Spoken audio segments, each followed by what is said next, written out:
É uma salva de palmas para recebê-lo aqui. Obrigado.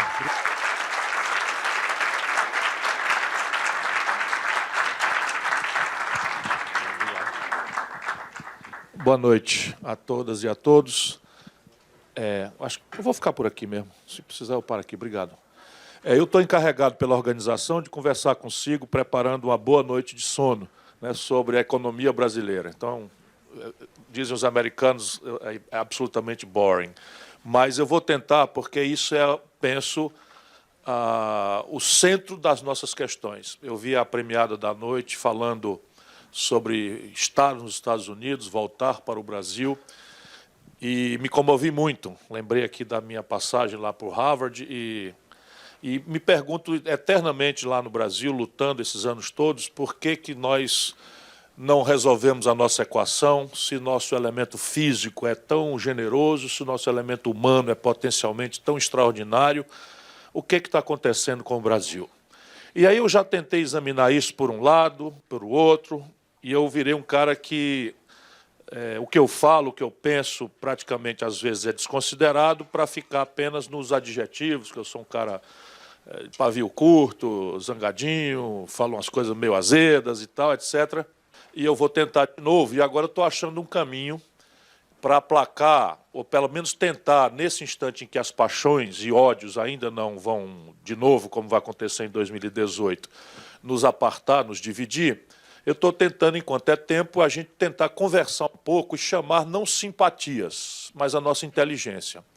Tentar deixar o tempo da simpatia e das paixões um pouco para mais na frente e tentar refletir com a nossa inteligência sobre o que está acontecendo com o Brasil.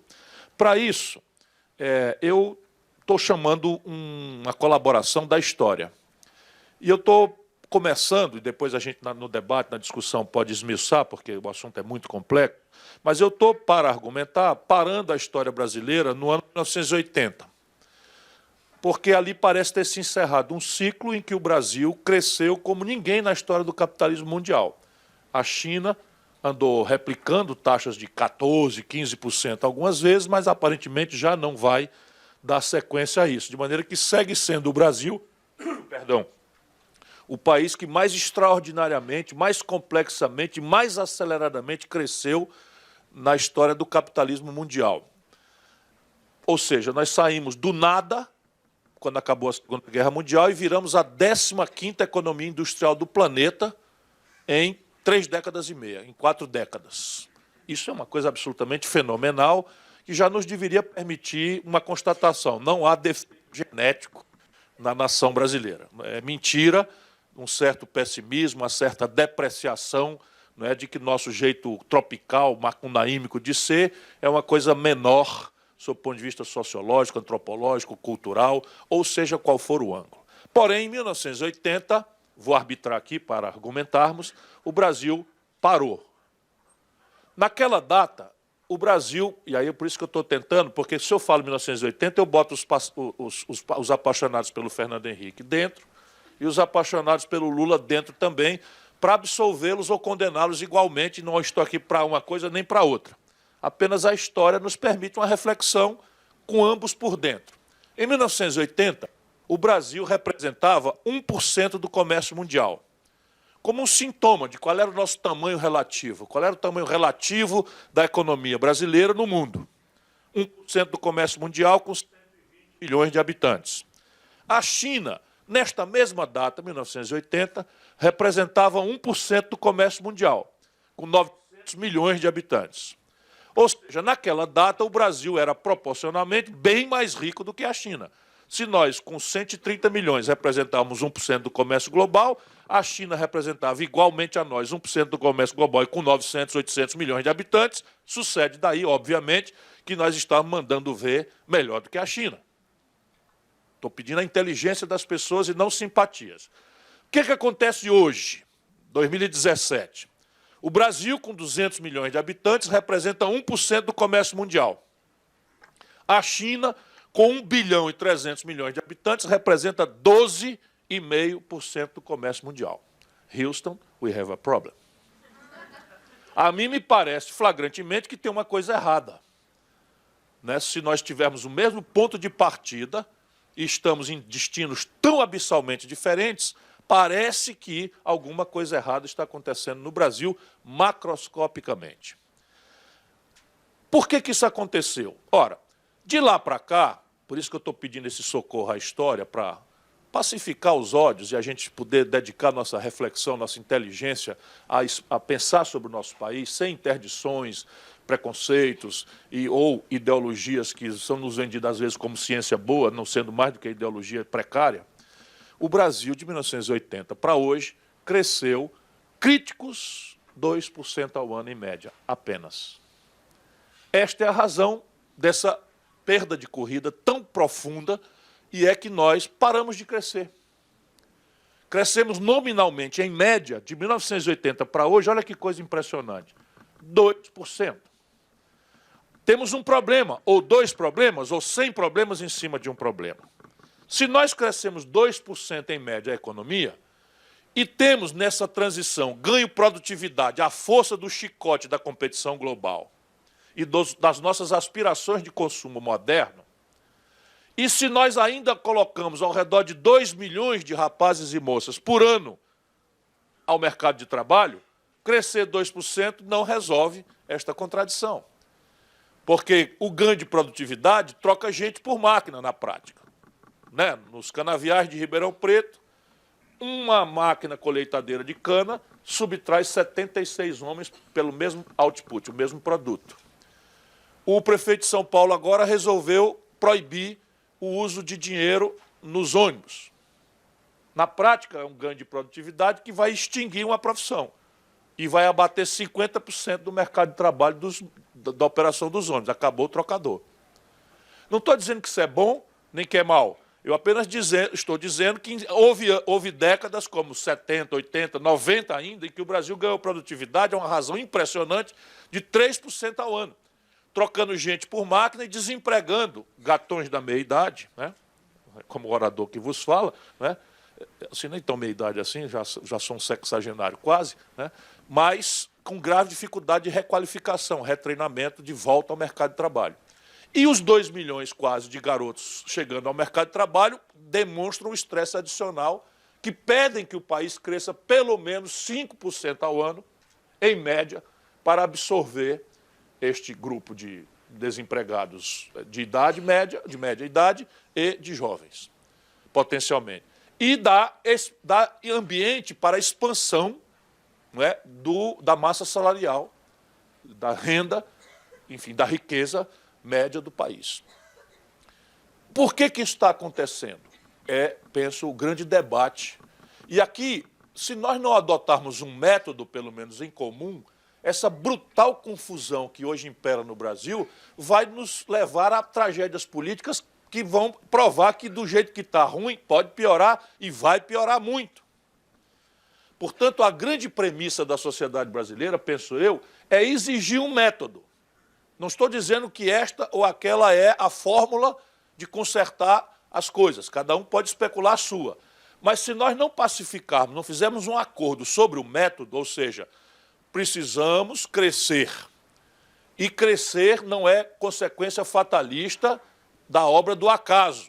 Nunca foi na história da humanidade. Mesmo que haja ideologias, como a perversão neoliberal, que anuncia que o fato do crescimento econômico é uma consequência do entrechoque espontâneo das forças de mercado, não há precedente histórico. Isso não despreza, como certa esquerda faz ao criticar o liberalismo, a importância central da livre iniciativa, da empresa privada, como coadjuvante essencial ao ato de crescer, de se desenvolver. Porém, o mercado sozinho jamais foi capaz de promover nenhuma nação, em tempo algum da história, olha o nível das minhas provocações, não é? Para a gente conversar, pensar. Eu vou propor uma explicação derivada da minha longa reflexão sobre o Brasil, né, desde jovem deputado com 25 anos até candidato a presidente da República, ministro da Fazenda, enfim. Um ângulo, do meu ponto de vista, vem de uma vivência, de um experimentalismo, de uma concretude e de tentar tratar minhas perplexidades estudando, ouvindo gente inteligente, conversando, abrindo a cabeça, para não deixar minhas próprias convicções me atrapalhar na inteligência estratégica do que está acontecendo com o nosso país. Eu sustento, para discutir, que o Brasil está proibido de crescer por 3 fatores. Cada um deles, solitariamente, é suficientemente poderoso para inibir qualquer estratégia sustentável de desenvolvimento no país. Os 3 juntos explicam a nossa tragédia. Primeiro, e a ordem de apresentação é apenas uma ordem de apresentação. Eu não vou pôr em relevo este ou aquele outro, até porque um meio que está imbricado com o outro. Primeiro, hoje o Brasil está proibido de crescer pelo estrangulamento do passivo do mundo empresarial privado do país. Se nós olharmos a consequência de 4 décadas de política monetária estúpida, de juros absolutamente imorais, criminosos e tecnicamente inexplicáveis, nós vamos ter essa consequência agora consumada. Se você olhar o balanço das 300 maiores empresas brasileiras de capital aberto, ali em janeiro a gente pôde acessar, no trimestre que antecedeu, janeiro, nenhuma gerou caixa suficiente para pagar a fração vencida do seu endividamento na data. Olha o que eu estou dizendo. Se isso for sintoma, e do absoluto colapso do passivo, do endividamento do setor empresarial privado, eu repito, das 300 maiores empresas de capital aberto, cujos balanços são públicos, nenhuma gerou caixa suficiente para abater a dívida vencida de cada uma delas, no trimestre considerado. Segundo, o passivo privado está concatenado com o colapso fiscal do setor público.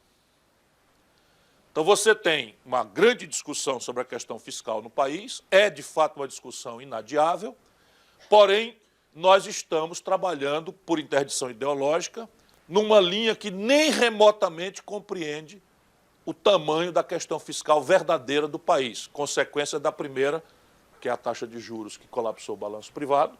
Nós temos agora o setor público colapsado. Nesse ano, o Brasil está orçando investimento consolidado da União Federal, dos estados. Eu vi uma jovem estudante gaúcha falando com muita dor sobre os museus, dizendo que o Rio Grande está quebrado. Não se sinta tão só, né? São hoje 17 estados brasileiros, foi você, né? 17 estados brasileiros estão incapazes, impotentes para honrar seus custeios básicos. 17 estados brasileiros. Ninguém menos do que Rio Grande do Sul, Rio de Janeiro e Minas Gerais, para ficar logo aqui em 3 dos mais importantes estados brasileiros. São Paulo está frequentando a linha d'água. Está frequentando a linha d'água, ainda consegue honrar seus custeios, mas a soma orçada de tudo que o setor público consolidado brasileiro pretende investir no ano 2017 dá exíguos, ridículos e absolutamente impotentes e insuficientes 1,6% do PIB. A União Federal vai investir o menor volume, se conseguir executar o que está orçado, vai investir 0,4% do PIB. É o menor volume de investimento desde a Segunda Guerra Mundial.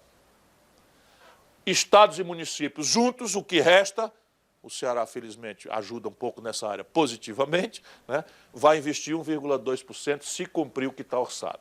1,6% do PIB de investimento, de formação bruta de capital do setor público, são de longe, muito longe, insuficientes para sustentar qualquer percentil de crescimento do PIB. Qualquer, de longe. Não é suficiente. Só para vocês terem uma ideia, só de juros, o Brasil vai pagar esse ano ao redor de 10% do PIB. Então, de juros, para carregar esta montanha de dívida, nós vamos pagar ao redor de 10% do PIB, e tudo que está orçado para 100% dos fazeres e necessidades do país, estima-se investir 1,2%. E o terceiro fator, obstrutivo de qualquer expectativa de crescimento, merece uma reflexão um pouco mais alongada, até porque ela volta para tentar se concatenar com as outras, e é uma pista primeira, que é o que deveria nos comover nessa conversa de hoje, não é? Do que fazer para desarmar este torniquete asfixiante das nossas expectativas de crescimento. Trata-se aqui de uma questão mais estrutural ainda do que aquelas duas outras. É o desequilíbrio estrutural das contas do Brasil com o estrangeiro. Todo mundo aqui, ninguém precisa ser economista, sabe que termina o ano, o Brasil tem que puxar sua conta com o estrangeiro e a única moeda de referência internacional é o dólar. Então, se a gente compra uma picanha do Uruguai, não importa que a moeda brasileira seja o real e a moeda do Uruguai seja o peso, a gente paga a picanha do Uruguai com dólar. Se tivermos dólar, pagamos com dólar, né? Então, repare bem, quando nós puxamos a conta do Brasil com o estrangeiro, nós temos um brutal e crescente e estrutural desequilíbrio dessas contas do país com o estrangeiro. Evidentemente, consequência fatalista do que aconteceu no mundo e do que aconteceu com o Brasil em relação ao que aconteceu no mundo, prostrados ou no momento de ditadura, ou pela mitologia neoliberal, que se ofereceu como resposta simplória para as nossas emergências, a inflação, a redemocratização. O Brasil tem 1000 emergências que drenam praticamente de forma cíclica nossos esforços políticos e o enfrentamento, a própria consciência estrutural dos nossos problemas vai sendo adiada e o problema estrutural vai se agravando. Então, repare bem, se nós segregarmos na conta do Brasil... Eu posso tirar o paletó aqui? Posso, né? Nesse momento, o sangue começa a esquentar um pouquinho.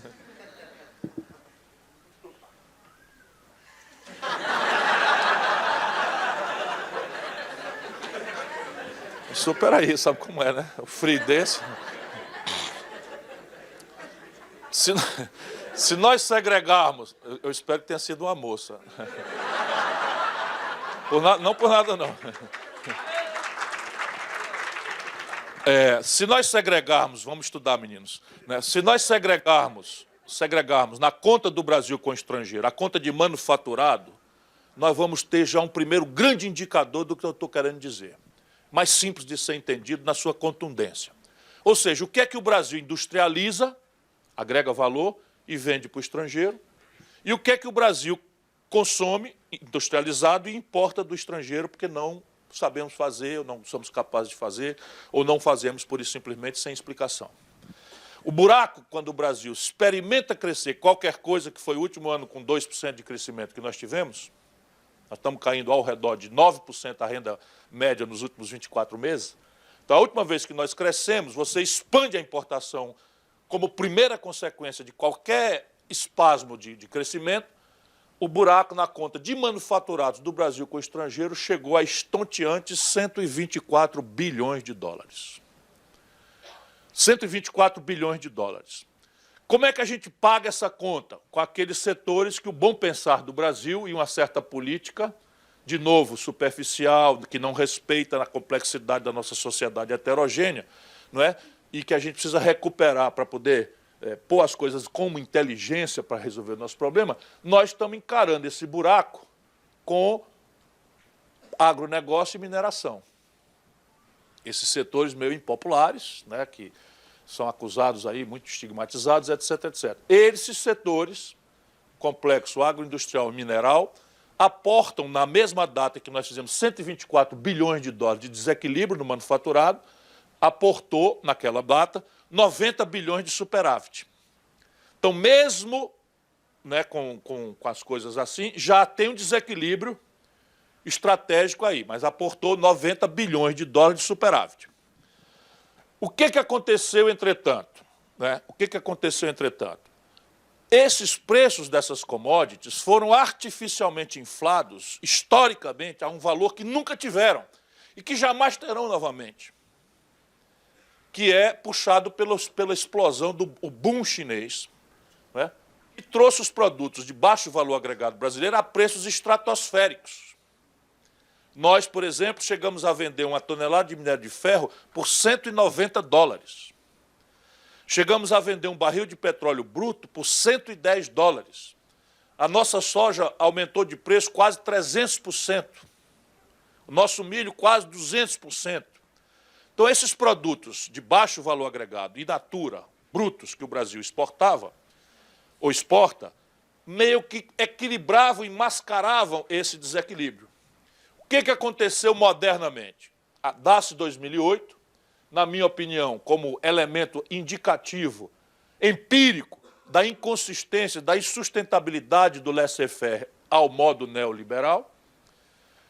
Chama-se a humanidade a uma grande convulsão, cujo sintoma mais doído para mim é o fato de que há hoje 65 milhões de seres humanos refugiados.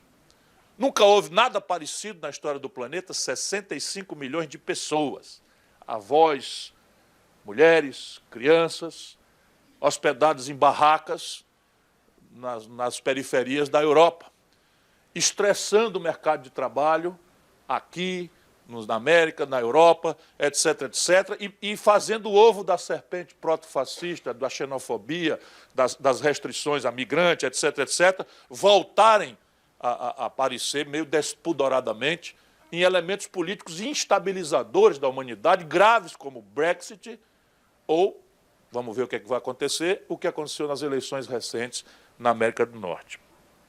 Vamos ver o que é que vai acontecer, mas é induvidoso para mim que a eleição do Trump é uma reação do operariado branco, vítima da desindustrialização americana, que quer um fim, que expõe um fim a essa ideia transnacional, financista, rentista, desocupada das questões de tratos do desenvolvimento, que o neoliberalismo e seus patrocinadores democratas patrocinaram antes. Não sei o que será na afirmação, na negação não resta a menor dúvida para mim de que é o que aconteceu na América como expressão de um fenômeno que está acontecendo no mundo inteiro.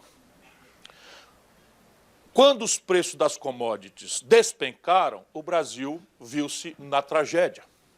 Então, repare bem, quando acontece a crise de 2008, se rebate na economia americana, rebate na economia europeia, rebate-se imediatamente na economia chinesa, que cai de 12%, 13%, 14% de crescimento para 5,5%, 6%, a valorizar suas estatísticas oficiais, sobre as quais permanecem muitas dúvidas, mas o fato é que a China retrai sua presença compradora no mundo e o primeiro e mais central país que sofre as consequências disso é o nosso, é o Brasil. Sabe, o minério de ferro que vendíamos a $190 caiu para $38 o preço. Sabe, o barril de petróleo que vendíamos a $110 caiu para 30. Evidentemente que isso já deu uma melhoradinha, recentemente as coisas estão atenuando-se, mas a fratura que explodiu politicamente na ruptura da democracia brasileira, penso eu, estou disponível para discutir, com a queda da Dilma, que não entendeu nada do que estava acontecendo, e resolveu abordar o assunto com marquetagem e fuleiragem de renúncia fiscal do seu Guido Mantega e tal, porque não viu nada do que aconteceu, passou o avião por cima dela com as 4 asas e os 3 pneus, e ela até hoje está tonta para entender o que aconteceu, né? Mas o fato é que isto aconteceu, é real. Como lá atrás, esse mesmo avião de 4 asas e 3 pneus passou por cima do Fernando Henrique e deu posse ao Lula. Por quê? Porque lá atrás o ciclo de consumo populista, felicitante, que deu popularidade ao Fernando Henrique por 3 anos, por 4 anos, foi a cessação do imposto inflacionário. E aí eu estou provocando os estudantes, especialmente, para vocês terem cuidado com os manuais. Chicago não compreende o fenômeno da inflação no Brasil. Não há nenhum livro que entenda o fenômeno inflacionário do Brasil, e é uma bobagem. E é que entre nós, a inflação não é uma doença da moeda, como no mundo inteiro era. Não há precedente de 4 décadas de inflação alta contra a qual não se levante novos consensos ou rupturas. O Hitler é produto da hiperinflação da Primeira Guerra Mundial, do Tratado de Versalhes, estúpido como foi, mas foram ali 8, 10 anos. Não há quem sustente a inflação. Por que no Brasil durou tanto? Ora, porque não era uma doença da moeda, era um tributo. Para vocês não pensarem que eu estou navegando na maionese, eu explico a minha experiência de governador, para demonstrar a concretude de que eu era um tributo. Quando eu assumi o governo do Ceará, a inflação era 20%, 22%, 25%, 27% ao mês. Ao mês.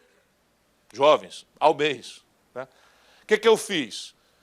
Criei uma conta única do Estado por lei, né? Obriguei todos os saldos do Estado a ficarem numa conta única. Imediatamente virei o primeiro correntista, né, o primeiro aplicador no banco, porque a conta do Estado, banco público, e determinei, consegui com essa montanha de dinheiro que o Estado remunerasse que o banco remunerasse a conta única do Ceará por 100% da CDI, ou seja, repunha a inflação 100% overnight, ou seja, diariamente, a minha receita era corrigida na conta única. Chamei os funcionários que viviam as turras lá com o meu antecessor, e confusão, e greve, e briga, fiz um grande acordo, né? E nesse acordo eu garanti a reposição de 100% da inflação, qualquer que fosse, sem necessidade de negociação, trimestralmente. Compreende? Então a minha principal despesa se atualizava trimestralmente e a minha receita era atualizada diariamente pela inflação da data e as correções monetárias que existiam. Por isso que a inflação no Brasil era amiga de quem tinha dinheiro. No meu caso, era dinheiro público. Mas também quem tinha dinheiro privado inventou a indexação, as correções monetárias, e virou sócio do que parecia ser uma perversão, lá como cá. Por isso a gente precisa pensar fora do quadro. A gente precisa se libertar das interdições e preconceitos e raciocinar para a gente entender nossa manha. Como tem determinadas outras questões, uma delas eu quero ferir aqui também, que tem a ver com taxa de juro, para fins de combate à inflação. Totalmente estúpido do seu ponto de vista técnico, se a gente entender a realidade brasileira. Então, repare bem, quando o Fernando Henrique, na sequência do Itamar, assume, nós fizemos cessar abruptamente o imposto inflacionário, transferimos uma montanha de renda do dia para a noite para o conjunto da sociedade, que, com razão desconfiada de que aquilo era um truque para ganhar a eleição, foi ao consumo. E isto permitiu esse ciclo de consumo populista, que deu sintomas. O Brasil cresceu 4,5%, 5%, e depois quebrou. Fernando Henrique quebrou o Brasil 3 vezes, né, e deu passagem à ruptura política que deu ao Lula a chance de ser presidente da República. O Lula vive, ao invés de tratar estrategicamente a questão, né, vive o ciclo de consumo populista insustentável financiado pelo ciclo exorbitante de preço das commodities internacionais. E o Brasil quebra de novo, agora na mão da Dilma. E agora nós temos essa questão para resolver, né? Se nós vamos, de novo, da mão para a boca, encarar o problema como se fosse uma troca de Chico por Manuel no poder, se nós vamos olhar isso com a exasperação de quem está com 13 milhões e 500 mil brasileiros desempregados, é o maior volume de desempregados da história do país em todos os tempos, mais algo ao redor de 8 milhões de brasileiros vivendo em condição precária de trabalho informal, se virando no biscate, no bico, no camelô, etc, etc, etc. Estamos falando de 21, 22 milhões de pessoas em condição precária ou simplesmente desempregados. Evidentemente que num quadro desse você gera mil coisas. Uma delas é uma certa exasperação política, porque tudo isso acontecendo é natural que a sociedade olhe para a política. E ao olhar para a política, o brasileiro está vendo uma coisa extremamente constrangedora, que está sendo embalada pelos criptoconservadores brasileiros para dizer que na política não há saída e que a novela escandalosa da corrupção vale para todos e todas, sem exceção. De maneira que jovens decentes, bem-intencionados, idealistas, saiam desse pardieiro. Não vão se misturar nisso, que isso não é coisa para vocês. Como o poder não se compraz com o vácuo, ele é ocupado justamente por aqueles que agitam o discurso moralista, sendo o epicentro da ladroeira patrimonialista que infesta o Brasil. Nós vamos reagir a isso como? Né? Com um nazistismo tropicalizado, macunaímico, algo ridículo pelo flagrante caricatura do processo. Nós vamos sair disso pelo marinismo, que é um moralismo difuso, né? Uma denúncia difusa do ambientalismo, valores com os quais nós temos afinidade, mas que não aterrizam, não botam a mão na contradição do Brasil, não tem como equacionar, ou nós vamos chamar o país a um grande debate. Se o meu ponto de vista, que não é meu, eu estou recolhendo isso em muitas pessoas que estão afastadas dos centros de decisão do país, foram meio que proscritas pela mitologia, né, neoliberal, todo mundo que começou a pensar fora do mainstream passou a ser considerado exótico, meio maluco, ou old fashion, ou passadista, ou dinossauro, as coisas vão se agravando, né? Vão se agravando para desqualificar.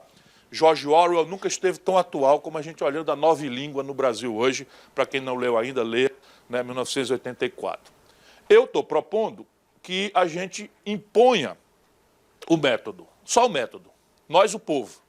E aí, se for verdade que o Brasil tem 3 interdições, cada qual delas perfeitamente visível, parece que, se isso for verdade, a equação das soluções também meio que se impõe. Por isso que eu gasto um pouco mais de tempo nas minhas reflexões denunciando o tumor, denunciando o problema. Porque a terapêutica, vamos dizer, o remédio, o que é que nós temos que fazer, meio que salta aos olhos se a gente aceita o diagnóstico. Então, repare bem, vamos começar pela questão do passivo estrangulado do meio privado brasileiro. É fato isso ou não é? Se for, é preciso que alguém ou nova institucionalidade, novo tipo de coordenação, aborde o assunto para tentar remover esta interdição.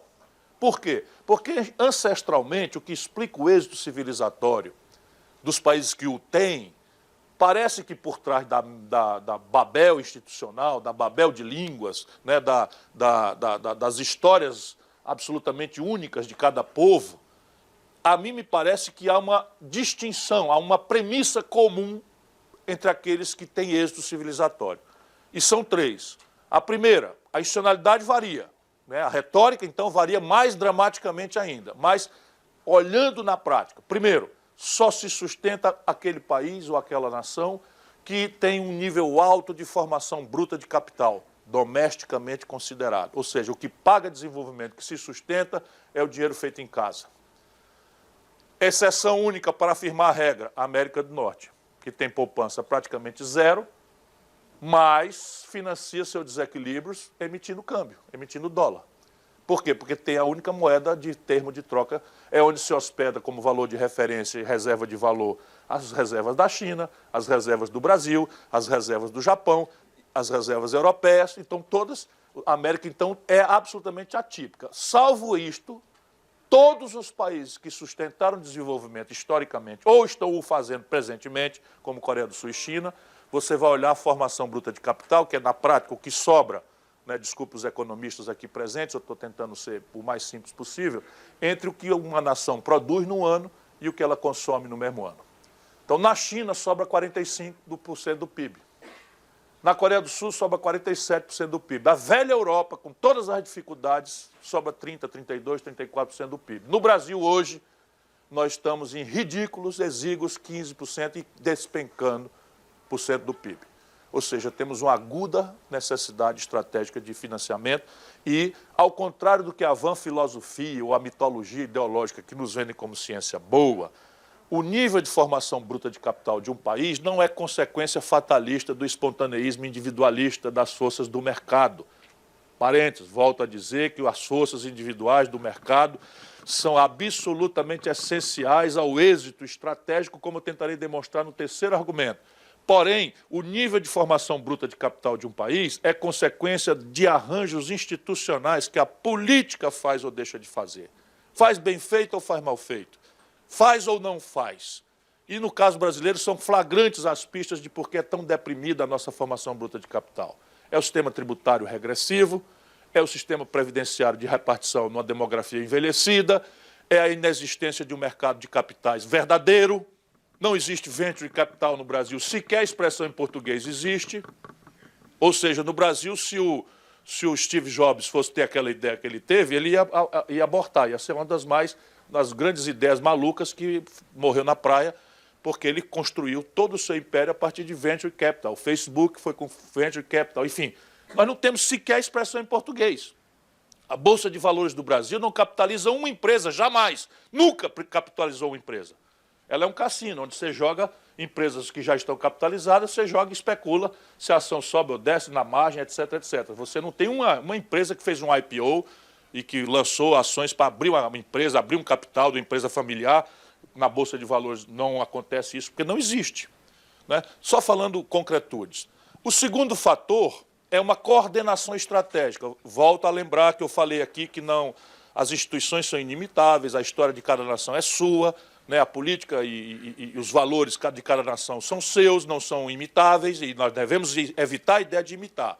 Mas o paradigma é: todas as nações que sustentaram o desenvolvimento civilizatório de êxito têm uma coordenação estratégica entre governos empoderados, empreendedores privados convergentes com o consenso estratégico do desenvolvimento e uma academia conectada em produzir as respostas tecnológicas que esse consenso desenvolvimentista pede.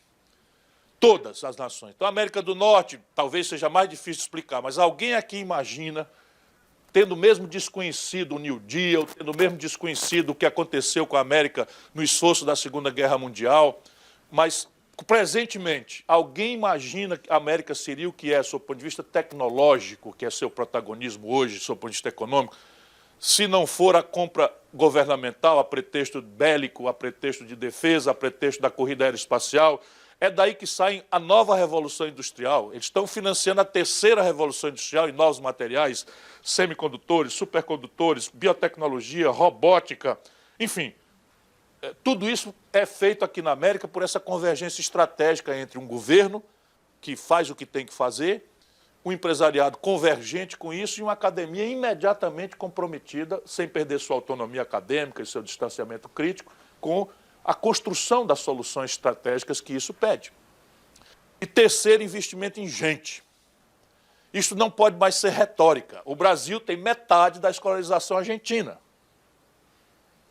Metade da escolarização argentina. O Brasil perde em escolarização para Cuba, que é uma nação mais pobre do que o estado do Ceará. O Brasil perde em escolarização para Cuba.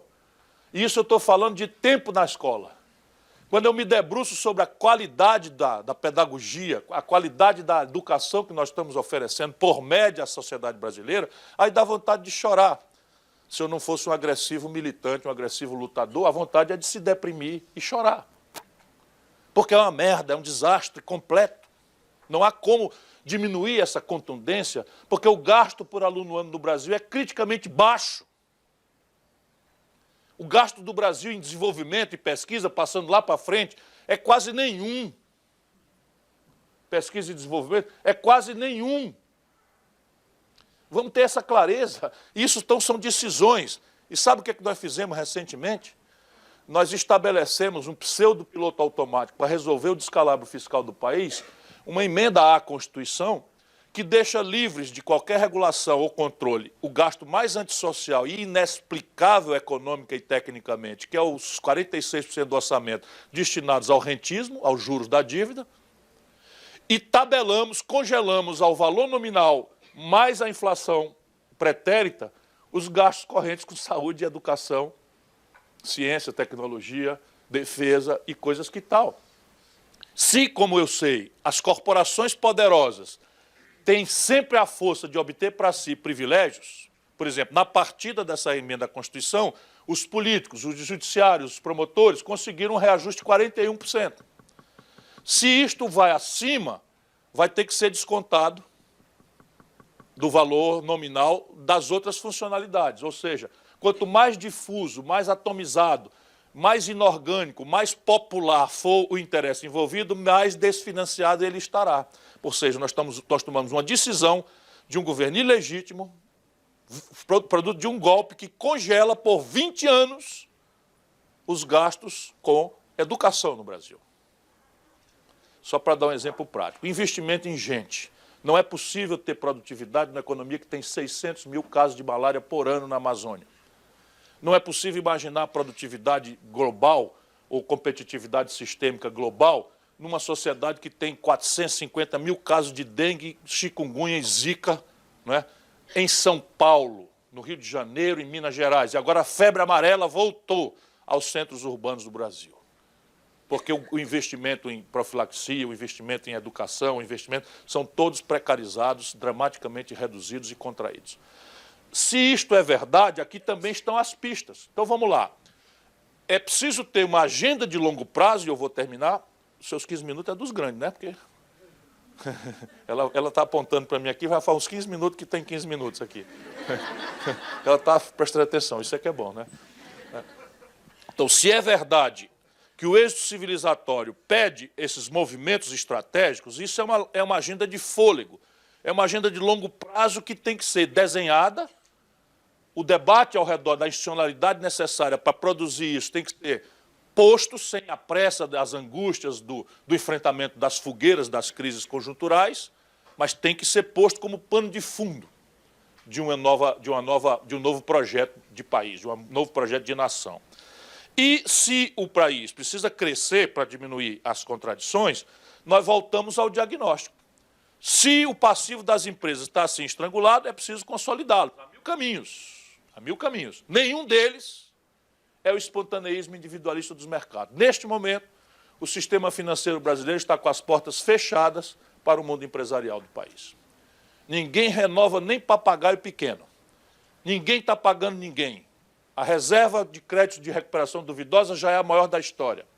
A inadimplência já é o maior da história. E a quantidade de falências e concordatos, a hoje chamada de recuperação judicial, são os maiores indicadores da história também. É preciso, então, olhar para quem vai fazer isso, né? Porque quando a Oi foi quebrar, ela jogava o jogo com a iniciativa privada, com os bancos, Itaú, Bradesco, etc. Na véspera de quebrar, por algum milagre, ela espetou todo o seu passivo do Banco do Brasil, na Caixa Econômica e no BNDES. É assim o capitalismo, a brasileira, né? Lucro privado, prejuízo nas costas da sociedade difusa e desorganizada, e aí vamos caminhando com a modernidade neoliberal, né? Que para mim não é um palavrão, é apenas um marco de economia política que não compreende a realidade do mundo e do Brasil, tamanha a inestabilidade, a inequidade e crise que produz. Segundo, se é fato, né, que o colapso fiscal é interditante das nossas expectativas de crescer, é preciso dar centralidade a isso, chamar a esquerda pelo beiço e dizer, olha, meu filho, para de falar bobagem, porque ser de esquerda é ter um Estado empoderado, é ter um Estado encorpado, é ter um Estado musculoso, com capacidade de intervir. Intervir para melhor educar, aumentar o gasto per capita com educação, intervir para melhor prevenir doença, fazer as intervenções necessárias no saneamento básico, intervir para qualificar a vida do povo, né, com moradia, porque nós temos aí 13 milhões de famílias morando debaixo de papelão, de madeirite, etc, etc. Portanto, não pode denunciar a agenda fiscal do país como uma coisa reacionária. Pelo contrário, é preciso ter um olhar progressista que produza uma equação de saúde fiscal. E o Brasil está cheio de portas, se nós não tivermos a interdição mitológica, ideológica, de cobrar imposto de quem não tem consciência política e não cobrar imposto de quem é lobbyista, ativo, poderoso, financia a Veja, financia a Globo, etc, etc. Simples assim. Por exemplo, o único país do mundo, ao lado da Lituânia, que não cobra imposto sobre lucros e dividendos é o Brasil. Cobrava e o Fernando Henrique revogou. Por exemplo, o imposto sobre heranças e doações, eu vi aqui o nosso Romero Brito, estava assistindo ali, fazendo a gabolice do mecenato americano e tal, bota o imposto de heranças e doações de 40% para ver se o capitalista brasileiro não vira mecenas no dia seguinte. É evidente que a moral luterana tem virtudes em si mesma e tal, não estou negando as virtudes, não.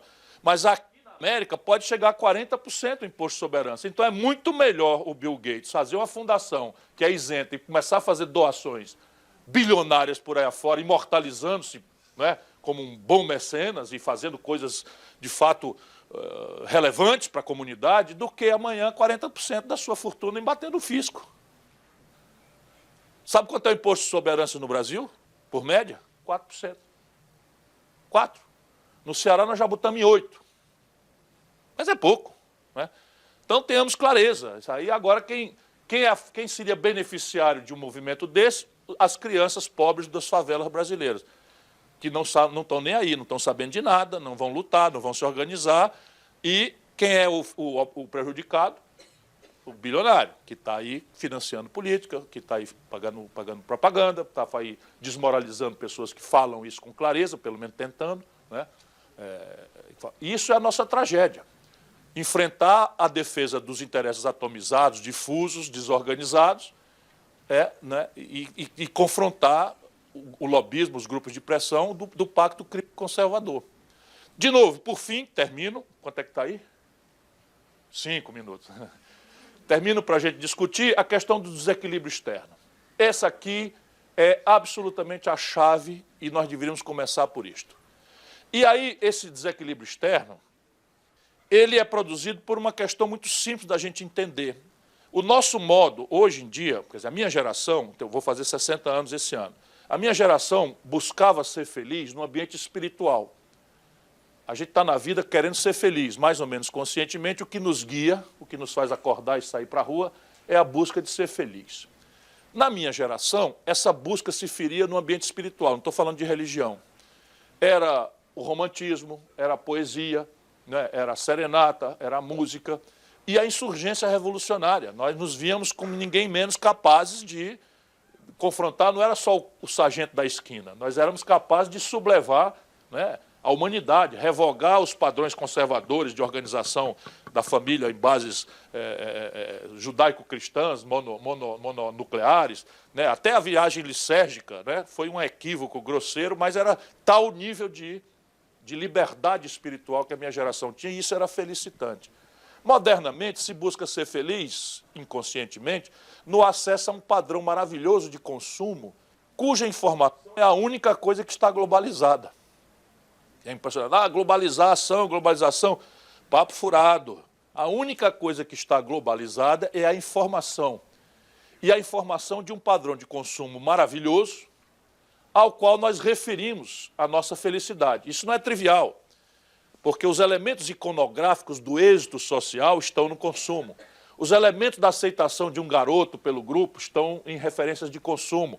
Os elementos simbólicos do sucesso, né, são elementos hoje também objetivados no consumo. Então, por que uma cidadã, uma senhora ou um senhor, sei lá, compra uma bolsa de 70 mil reais, Louis Vuitton? Ela está pagando um símbolo de distinção, ela nem percebe. O que ela quer dizer com isso, na hora que ela chegar no universo dela, é dizer: ó, imundiça, eu posso e vocês não podem, porque eu tenho um êxito social, econômico, financeiro, que eu distingo aqui para... Antigamente era outra coisa, falar francês, né? Sei lá, enfim, eram outros valores. E isso nos predispõe a acessar, a procurar o bom, bonito e barato. Então, o nosso modo moderno de vivência procura o celular de última geração, o computador com o chip mais contemporâneo, os novos materiais. E isso não é trivial, volto a dizer, não é uma coisa que a gente possa fazer caricatura com a bolsa Louis Vuitton. É a química fina, os remédios. São os meios de diagnóstico médico modernos. E 100% disso o Brasil não faz, não sabe fazer. 80% do valor de um carro que circula nas ruas brasileiras, mesmo montado no ABC, são importados. Porque onde agrega valor, etc., tudo vem de fora, global source. 80% da química fina dos remédios que a gente consome vem de fora. E isso nós precisamos resolver. Por quê? Por nacionalismo xenófobo? Não, por passivo externo líquido infinanciável, cuja consequência é o stop and go do valor do nosso câmbio. Sabe quando o Lula tomou posse, sabe qual era a taxa de juros, a taxa de câmbio nominal, atualizada para o valor de hoje? R$ 9,20. Vocês que estão fora aqui trabalhando, vocês podem imaginar o que é trabalhar no câmbio de R$ 9,20? O pai de vocês conseguiria ajudar alguém aqui com R$ 9,20? Aí o país quebrou. Aí fomos construindo, aí a vaca holandesa, quer dizer, a doença holandesa, esse câmbio faz com que o agronegócio exploda e tal, e a gente entra muito câmbio, aí valoriza a nossa moeda, o Lula entregou para Dilma a 1,75. Com 1,75 fica mais barato você sair de São Paulo para Miami do que sair de São Paulo para Fortaleza. Quando todo mundo sabe que Fortaleza é 1000 vezes melhor do que Miami, com todo respeito. Né? Com todo respeito aqui aos países.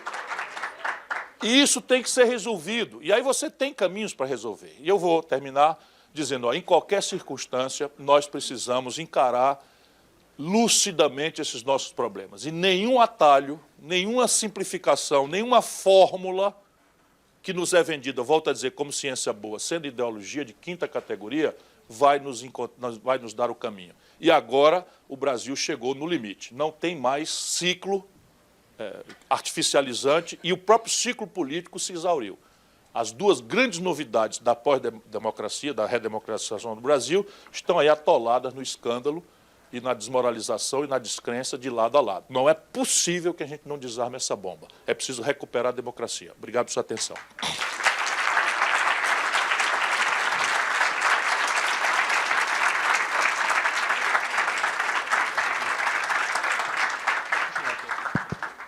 Pessoal, então a gente vai abrir agora espaço para perguntas da plateia. Quem tiver interesse, levanta a mão. Vou começar por aqui.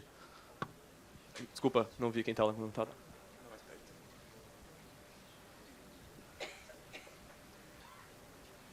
Ei, Júlia, tirou uma foto para mandar lá para os meus filhos? Cadê a Júlia? Opa, boa noite. Meu nome é Vitor, eu estudo na Universidade da Califórnia, faço Engenharia Elétrica e Administração. E o UC San Diego. E aí eu queria perguntar, é inevitável, inegável que a economia mundial está mudando, com avanços tecnológicos a gente vê revoluções em várias indústrias, e isso vai mudar a forma que a economia brasileira funciona. Ao mesmo tempo, como você falou, a gente está saindo desses ciclos artificiais de política e também econômicos.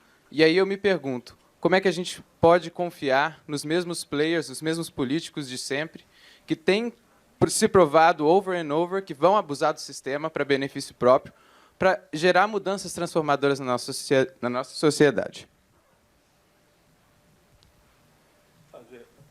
Política, ou democracia, especialmente, não é um regime de concessão.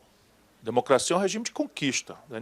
Nós temos uma vocação latina, meio beata, de imaginar que há um anjo vingador que atenderá nossas preces e vai descer um dia do céu, estalar o chicote e botar as coisas em ordem por nós. Não existe esse anjo vingador e nós estamos entregues à nossa própria sorte.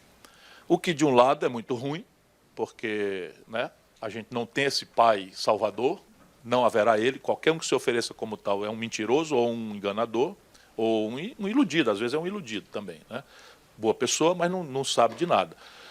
Por outro lado, é uma coisa muito boa, porque nos permite fazer o exercício do cidadão da democracia, que é o que nós temos tido pouco direito de fazer. E no caso nosso, nós temos um probleminha aí, é que nós temos o mais longo período de vivência democrática, entendendo democracia como direito de votar, o que é muito reduzir a democracia é uma coisa muito pequena. Nós temos o mais longo período de vivência democrática, esse que foi encerrado com o golpe agora, 27 aninhos. Sabia? A história do Brasil é autoritária, é uma história golpista, não é uma história democrática mesmo. O período de estabilidade mais longo que nós tivemos foi com Dom Pedro II, 42 anos de um certo iluminismo progressista, com um parlamentarismo. De qualquer forma, tinha ali um poder moderador que intervinha na ideia e o voto era só para os senhores de terra e tal. Então não temos democracia na história do Brasil. Por isso que essa coisa acontece assim. E aí você redemocratiza, do seu ponto de vista formal, das franquias de votar, e de falar, e de se organizar em sindicato, e produz-se uma geração de políticos que é essa aí mesmo. Não vai inventar outro. Se aparecer alguém, né? Você pega, por exemplo, o Dória se apresentou em São Paulo agora, vamos ter clareza, o Dória se apresentou, eu não sou político. Eu sou empresário. Quer dizer, um cara que entra para a política dizendo isso é um mentiroso, é um farsante, simples e puramente. Porque o cara que entra na política é um político. Só que o Dória, eu que tenho uma memória implacável, eu já era prefeito de Fortaleza, o Dória era presidente da Embratur do governo Sarney. Cheio de esculhambação. Cheio de esculhambação. Entendeu? O Dória, na empresa dele, recebia dezenas de milhões de reais dos governos do PSDB, de São Paulo e de Minas Gerais, para fazer aquele converscote de Barão na Bahia e publicar revista que ninguém lê. Milhões de reais. Você imagina eu, governador do Ceará, ex-governador do Ceará, tem uma certa influência lá. Que tal eu abrir uma revista, ou um centro de eventos, uma empresa de eventos, e começar a arrecadar dinheiro do Ceará, do governo do Ceará, ou dos governos do PCdoB do Maranhão e tal, para fazer converscotes com meus amigos na Bahia, lá em Trancoso, não sei o que e tal. Eu, imediatamente, seria trucidado, sacrificado, imolado, esquartejado e denunciado sobre 10 quilos de sal. Agora, ele é isso. Então, meu irmão, não tem saída. Você tem que escolher ideias e intérpretes fiéis. E não duvide, usar. Apenas você está obrigado a procurar.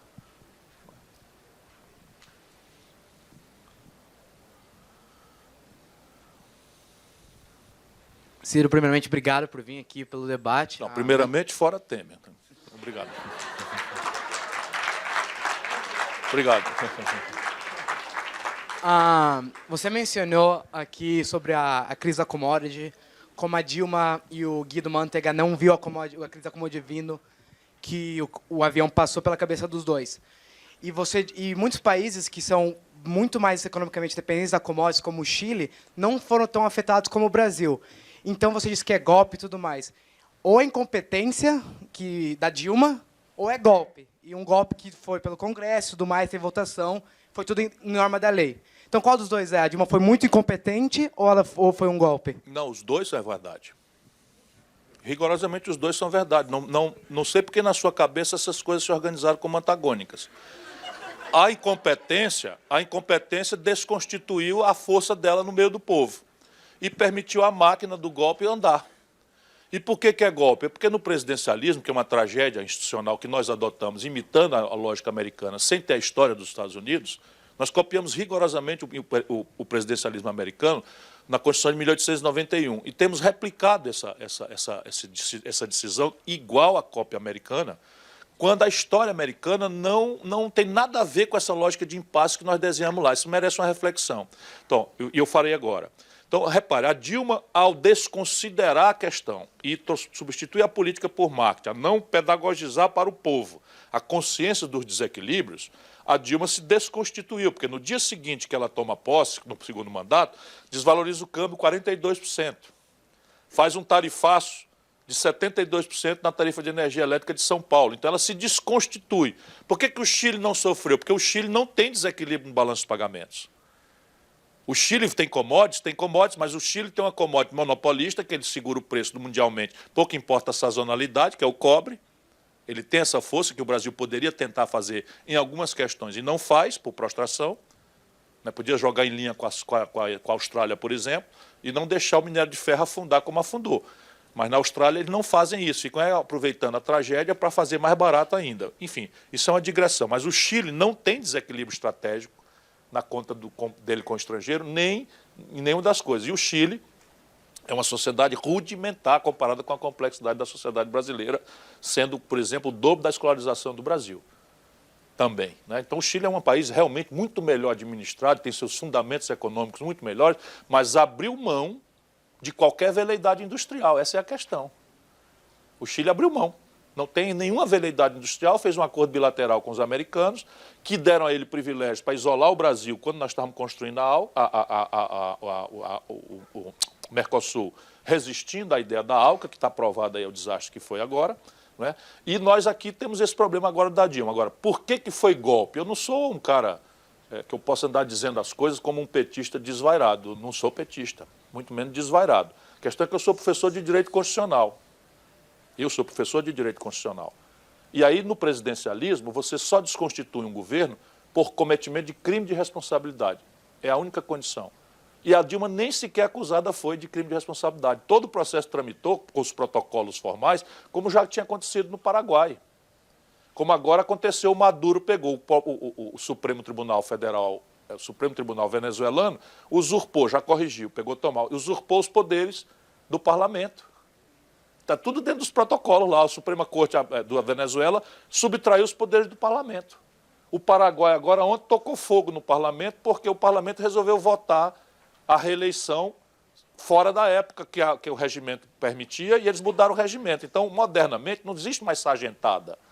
Você treinar torturadores, como aconteceu no Chile e no Brasil, etc. Hoje em dia eles perceberam, a Primavera Árabe é prenha de exemplos disso, que com propaganda, com cooptação de coisas e explorar as contradições econômicas, morais, etc., de estruturas decaídas de poder, é muito mais eficiente do que ter que assumir uma responsabilidade de tutelar um sargentão para fazer a tarefa.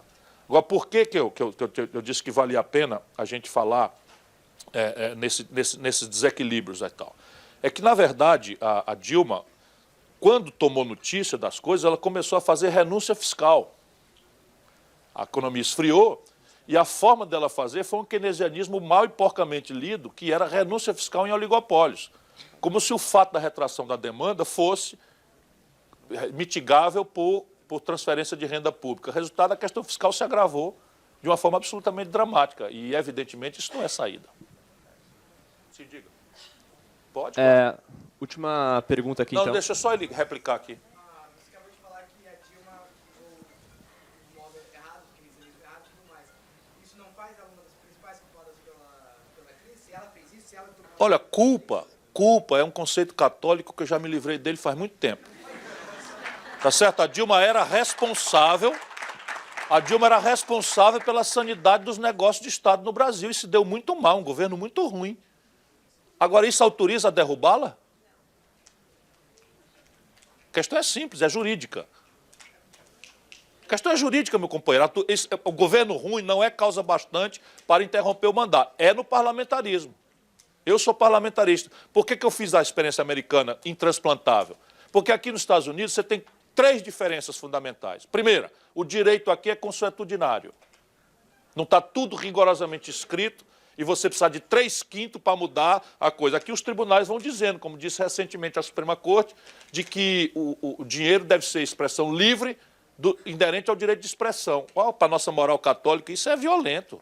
A Suprema Corte americana disse que não se pode restringir o volume de dinheiro que uma empresa ou um milionário ponha na campanha, porque isto é uma extensão natural do direito de expressão, que é cláusula pétrea fundadora dos 10 artigos da Pátria dos Pais. Essa é a primeira diferença. A segunda diferença é que aqui é uma confederação. Todas as realidades da vida real do povo, saúde, educação, previdência, se resolve na instância dos estados. No Brasil é tudo centralizado. E a terceira grande questão da diferença do Brasil com lá é que aqui foi pacificada a institucionalidade na bala. De maneira que ninguém fica mudando ou pondo em questão o centro institucional da América, porque isso tem um banho de sangue consolidando essas instituições. No Brasil, 100% das instituições recém-desenhadas por uma Assembleia Nacional Constituinte estão sob crítica unânime. Qual é o país do mundo que resiste à vigência de uma institucionalidade feita ontem e que está hoje 100% negada? Ninguém defende o sistema tributário, ninguém defende o sistema político, ninguém defende o sistema previdenciário, ninguém defende o pacto federativo contido na Constituição, ou seja, é uma Constituição ilegítima, que só pode ser alterada por 3/5 em 4 votações, 2 na Câmara e 2 no Senado, por um Congresso que também é inconfiável pelo conjunto da população. Houston, we have a big problem. It's not only a problem. Pessoal, agora vamos fazer o quê? O próximo governo é esse do Michel Temer. Tem governo mais péssimo, muito péssimo, porque não tem, o superlativo aqui já não cabe mais. Muito péssimo do que esse, a gente derruba também? Hein? Fala, cara. Não, não pode derrubar, rapaz. Nenhum. Eu não gosto dele, fui processado por ele, eu chamei de ladrão. Agora o cara é presidente por um ritual aí. Se você não manter, amanhã eu vou ser presidente da República, vão me derrubar. Mas não vão mesmo. Porque a formiga sabe o pau que rói. A Dilma, o problema da Dilma é que ela não sabe por que o elefante do circo antigo fazia aquelas manhãzinhas. Sabe? Levanta a patinha, ele levanta. Levanta a trombinha, mexe com a bola, ele levanta. É porque ele não conhece a força que tem. E o presidencialismo brasileiro é tão patológico que tem uma força absolutamente capaz de não ter deixado uma quadrilha de ladrões, como Eduardo Cunha, que está condenado, está na cadeia, derrubá-la. Pessoal, eu sei que muitos Por quê? querem Fez conciliar com ela. Perdão. Ciro, desculpa. Eu sei que muitos querem fazer pergunta, eu vou até pedir paciência de vocês, mas a gente vai precisar fazer a última pergunta agora. A gente tinha prometido aqui para a Ana, para ela fazer a última pergunta. Vocês podem procurar o Ciro depois do encerramento, não antes, por favor, para a gente não continuar atrasando. Ciro, você pode jantar aqui com a gente, vai ter feijão, vai ter carne, então você pode ficar à vontade. E aí, vocês podem procurá-lo durante a janta para poder tirar essas últimas dúvidas, tá bom? Mas agora eu pedi a compreensão que realmente a gente tem que encerrar com a última pergunta aqui da Ana Carla. Bom, boa noite, ministro. Boa noite. Eu não sou estudante de nenhuma universidade americana, na verdade. Até gostaria, né, porque isso significaria que eu tenho pelo menos uns 30 anos a menos do que eu tenho hoje. Mas eu vou invadir o espaço aqui, porque eu, por acaso, sou do mainstream neoliberal, estúpido. Mas com muito orgulho. Estudei bastante para chegar nesse ponto. E queria fazer uma pergunta, porque eu fiquei curiosa. Eu acho que o senhor colocou aqui os 3 fatores da crise, né, que o Brasil passa hoje. Definitivamente estão completamente fora do mainstream neoliberal, um diagnóstico muito diferente. Mas eu acho que a gente tem uma responsabilidade, até porque a gente tem uma plateia aqui jovem, né, que está ávida por conhecimento. E aparentemente convergente com a sua... Não, eu acho que a gente está aqui para botar o debate, né? Eu acho que eles estão... Foi para isso que eu vim. E são pessoas, imagina, né, com uma Maravilhosas. capacidade aí, inclusive de análise, né, acima da média e certamente estão aqui querendo ouvir da gente o que a gente tem a dizer para eles tomarem, né, as suas posições. Mas eu fiquei, sinceramente, assim, muito curiosa e vou fazer só uma das perguntas, eu teria várias outras, que é em relação a juros e inflação, né? O senhor colocou aí de uma forma muito veemente que juros não é um instrumento para se atacar a inflação. Peraí, em tese, não, eu falei da questão do Brasil. Não, vamos então olhar o Brasil. Não, nós estamos aqui discutindo o Brasil. Por acaso, nós tivemos, né, no governo Dilma, legítimo, mas que baixou os juros de forma voluntariosa e nós tivemos um processo inflacionário que aconteceu aí bastante forte nos últimos anos. O Banco Central assumiu recentemente, né, no governo ilegítimo, e usou o instrumento que nós, neoliberais, né, defendemos como instrumento para combater a inflação e, por acaso ou não, a inflação está convergindo. Então, eu queria entender do senhor, se não é o juro um instrumento para acabar com a inflação, para combater a inflação, qual seria? E é uma curiosidade aqui legítima, porque o senhor colocou os pontos, mas, infelizmente, não teve tempo para colocar as soluções, né, ou as alternativas. Então, em relação a esse ponto em particular, como é que a gente combate a inflação num país em que o fiscal está absolutamente desequilibrado? Eu não vou nem entrar no fiscal muito, porque, tudo bem, tem uma conta de juros, mas, independentemente disso, hoje o Brasil gasta mais do que arrecada. Então, também, mais uma vez, né, o mainstream neoliberal vai para um lado. Mas, então, vamos falar de juro. Essa é a minha pergunta para ser concluída de forma objetiva. Se não é o juro para combater a inflação, como é que se combate a inflação no Brasil? Obrigada. Vou só repor um pouco a história para a gente não ficar navegando fora da história, que é um perigo. Quem aumentou os juros exponencialmente para enfrentar uma inflação que não é de custos foi a Dilma. A Dilma que trouxe a taxa de juros para 14,25%, não foi esse governo. Isto dito, é a história. A explicação é simples. Juro é um instrumento muito eficaz e talvez o único quando você tem na economia o que os economistas chamam de hiato de produto. Ou seja, você tem demanda mais demanda agregada, cujo custo ou ônus é o juro, maior do que a capacidade de oferta, inclusive de importação, dado os níveis de comércio, de integração de comércio exterior. Eu já fui ministro da Fazenda e eu conheço o bicho. Quando eu tomei posse no Ministério da Fazenda, o Brasil estava vivendo um hiato de produto.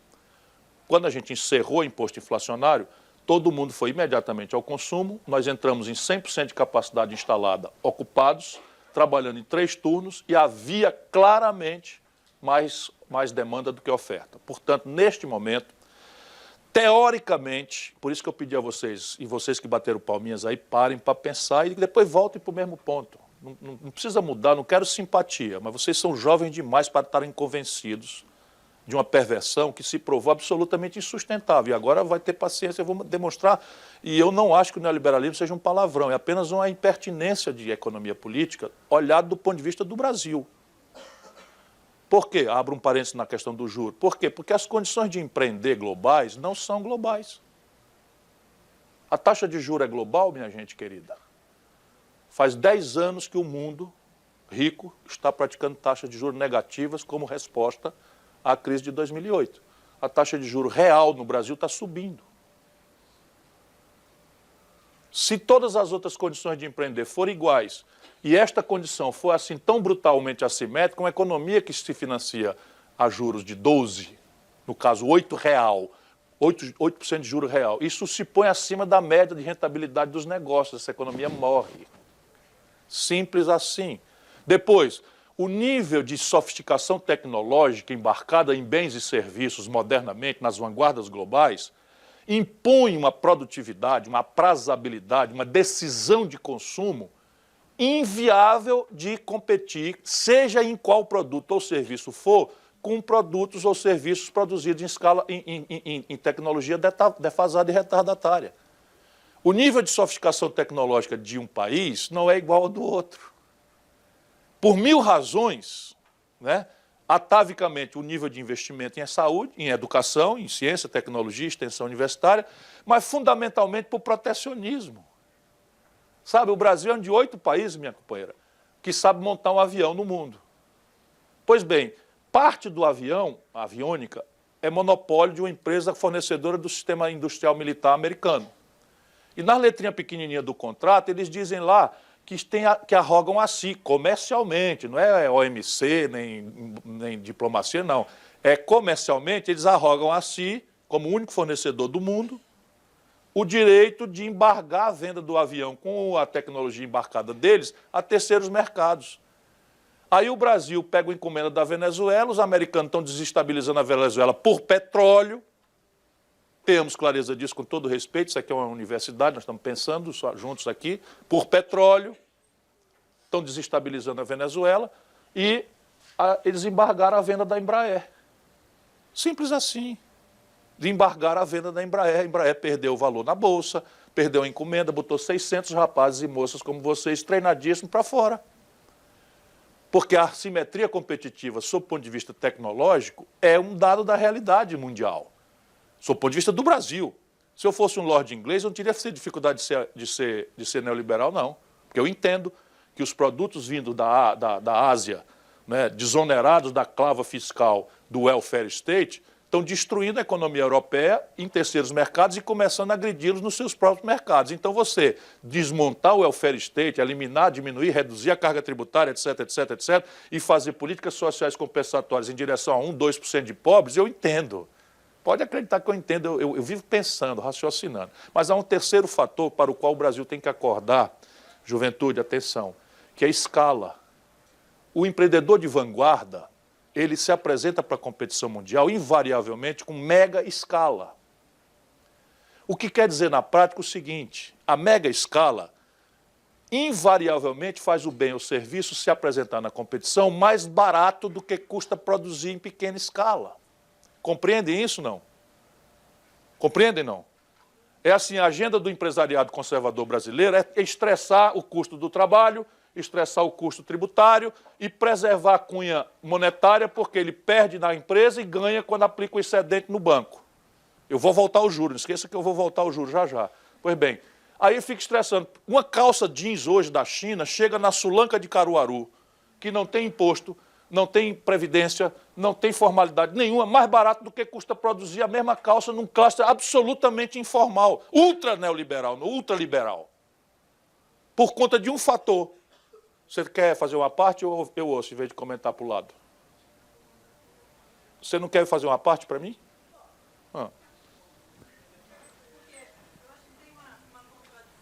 Não, tem 10. Eu confesso que eu acho que tem várias, mas vamos lá. Tem uma contradição, porque o senhor colocou como primeiro ponto, inclusive, também, de restrição à crise, que as empresas brasileiras estão com os balanços pressionados em função do endividamento delas. Mas o senhor acabou de colocar que hoje as empresas preferem aplicar o recurso a ganhar dinheiro na sua operação, porque eles têm o excedente e eles ganham no juro.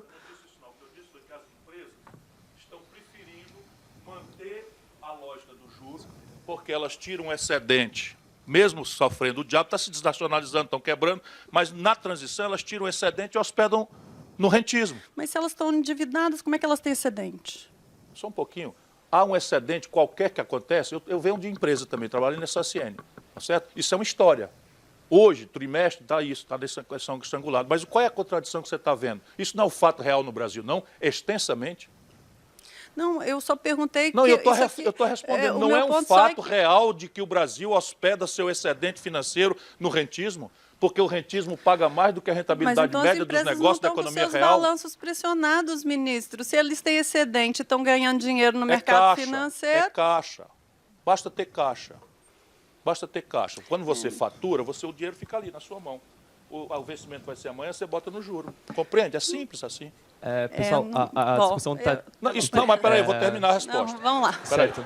Porque isso aqui é o crítico. Isso aqui é o crítico. Isso aqui é o crítico. Então, repare bem, a competição global se dá entre vanguardas que têm 3 características.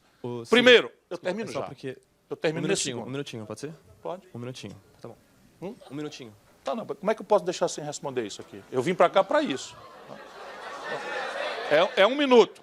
Então, repare, a competição global se dá entre uma vanguarda que apresenta-se para competir em mega escala, invariavelmente o seu preço é menor do que custa produzir em pequena escala, sofisticada tecnologicamente na ponta, enquanto o Brasil está com retardo tecnológico médio na sua indústria de 3 gerações, e isso não se superará pelo espontaneísmo individualista do mercado, porque nunca aconteceu na história da humanidade. Volto a perguntar, alguém aqui acredita que a América seria o que é, sob o ponto de vista tecnológico, sem as compras governamentais para a defesa, para a questão aeroespacial, etc., etc.? Só quem é tonto e está intoxicado ideologicamente, pensando que está pensando em ciência, nega isso. Como é que a China está fazendo o esforço dela hoje? A Coreia do Sul, foi lá que nasceu o Henry Ford? Me explica aí, o Henry Ford, o capitão da indústria automobilística, é coreano? A Coreia do Sul hoje domina 12% do mercado de automóveis americano. Toda a indústria automobilística da Coreia do Sul é retardatária e data dos últimos 30 anos. A Coreia do Sul tem protagonismo global em eletroeletrônica todo dos últimos 20 anos. Pergunta quantos processos a Apple tem contra a Samsung em matéria de propriedade intelectual, e vamos conversar a vida verdadeira. O Brasil está longe disso. E o terceiro fator é juro. A condição de financiamento global não é nacional.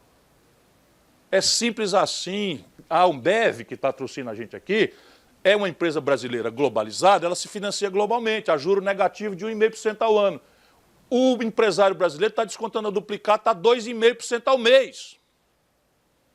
Vamos ser liberais desse jeito, para ver onde é que nós vamos pagar. Uma salva de palmas, Ciro.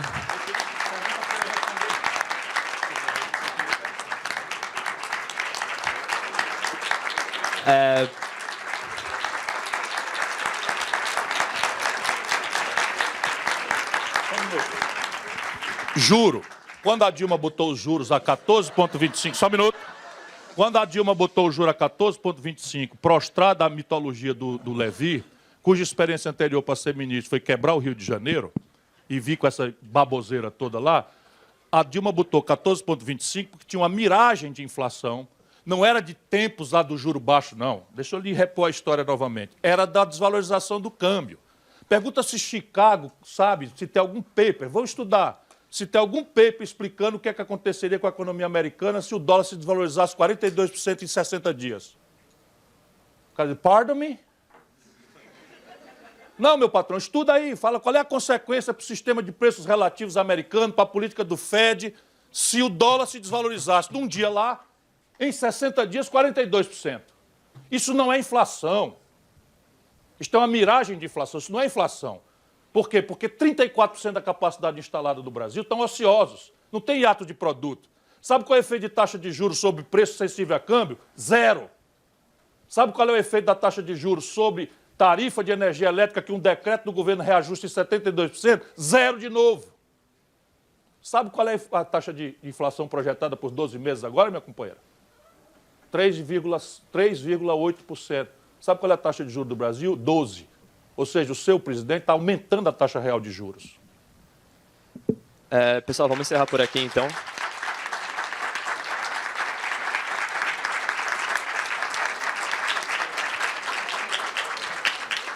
Isso se eu aceitasse que o Michel Temer tinha o direito e a honra de ser neoliberal. O Michel Temer é um corrupto, fisiológico, ladrão, é só isso que ele é. Também. Tá, Ciro, muito obrigado pela sua participação. Segura o tranco que amanhã tem trampo. Segura o tranco que amanhã tem trampo. Ha, ha, ha. Destrói o mundo, reconstrói. Faz isso não que dói. Agora vai, vai, vai. A mesma onda fez tua cabeça e faz de muitos mais. Agora vai, vai, vai.